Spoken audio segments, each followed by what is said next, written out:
Doctor ইউনূসের face value plus সবকিছু মিলিয়ে বাংলাদেশের জন্য একটা পজিটিভ ভাইব নিয়ে আসবে, দেশের মানুষ উপকৃত হবে। তবে খেয়াল রাখতে হবে যেন এগুলো দুর্বৃত্তায়ন না হয়। দেয় তো সবাই, কিন্তু লুটেরারা, সিন্ডিকেটওয়ালারা, ফাইল প্রসেসিং ওয়ালারা খায়া ফেলে। আশা করি এবার এমন কিছু হবে না। আপনারা জানেন যে আমাদের প্রধান উপদেষ্টা ডক্টর মোহাম্মদ ইউনূস চীনের সফররত আছেন। গেল কালকে কয়েকটা চুক্তি হয়েছে, ভাল লাগছে। সবচেয়ে বেশি ভাল লাগছে যে 2028 সাল পর্যন্ত চীনের বাজারে বাংলাদেশের ব্যবসায়ীরা বিনা ট্যাক্সে ব্যবসা করবে।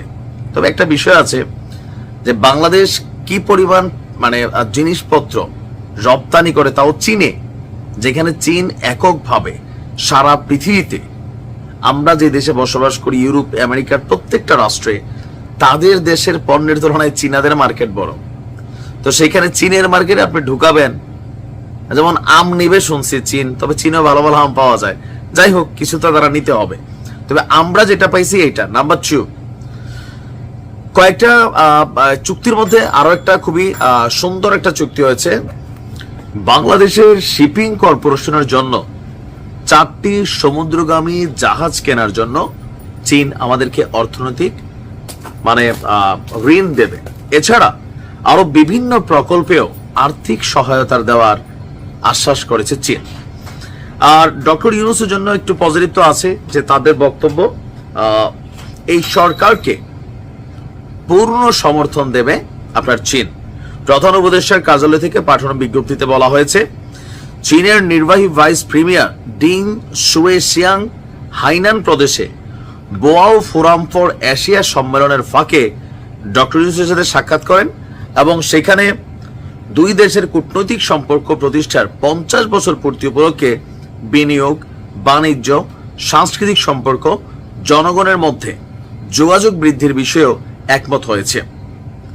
আর বলছে যে প্রেসিডেন্ট শি জিনপিং ডক্টর ইউনূসের এই সফরকে গুরুত্ব দিয়েছেন। চীন আশা করে অধ্যাপক ইউনূসের নেতৃত্বে বাংলাদেশের উত্তরোত্তর উন্নতি হবে এবং আরো অনেক কিছু হবে। তো প্রধান উপদেষ্টা এক চীন নীতির প্রতি বাংলাদেশের অঙ্গীকার পুনর্ব্যক্ত করেছেন এবং দক্ষিণ এশিয়ার প্রথম দেশ হিসাবে চীনের বেল্ট অ্যান্ড রোড ইনিশিয়েটিভে যোগ দিতে পেরে ঢাকা গর্বিত বলেও আপনার বলা হয়েছে। চীনা ঋণের সুদহার 3% থেকে কমিয়ে 1 থেকে 2% করার অনুরোধও তিনি জানিয়েছেন।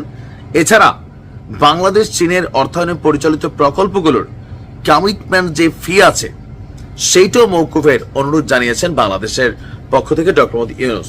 এছাড়া এখানে অনেক কিছু, ব্যবসা বাণিজ্য, বৈদ্যুতিক যান, পোশাক, হালকা যন্ত্রপাতি, হাইটেক ইলেকট্রিক্স, চিপ উৎপাদন, এগুলো নিয়েও আপনার চীনের সাহায্য চাইছেন যেন আমরা আরো উন্নত হই। চীনের কাছে টেকনোলজি আছে।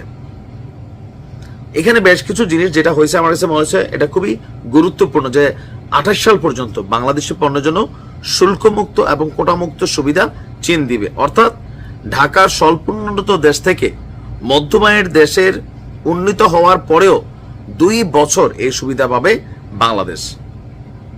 এই সফরটা বেশ কিছু তাৎপর্যপূর্ণ ঘটনাবলীর মধ্যে এটা গুরুত্বপূর্ণ।